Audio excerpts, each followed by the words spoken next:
Hello, আসসালামু আলাইকুম। আজকে তৈরি করব খুবই মজাদার রায়তা সালাদ রেসিপি। রায়তা বিশেষ করে কাবাব আইটেম, নান, এমনকি পোলাও, বিরিয়ানির সাথেও আমরা খুব পছন্দ করি। আশা করি ভিডিওটি আপনাদের ভালো লাগবে। ভালো লাগলে অবশ্যই শেষ পর্যন্ত দেখবেন। রায়তা বানানোর জন্য আমি প্রথমে নিয়ে নিয়েছি পুদিনা পাতা, ধনিয়া পাতা এবং 2টি কাঁচামরিচ। আমি 3টি উপকরণ একত্রে ব্লেন্ড করে নিব। আপনারা চাইলে শিলপাটায় বেটে নিতে পারেন, এতে করে কনসিস্টেন্সিটা ভালো হয়।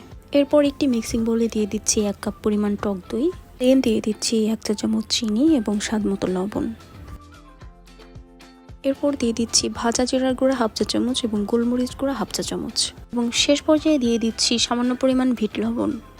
সবগুলা স্পাইস ভালোভাবে মিক্সড করে আগে থেকে ব্লেন্ড করে রাখা পুদিনা পাতা এবং ধনিয়া পাতার মিশ্রণটি দিয়ে দিচ্ছি।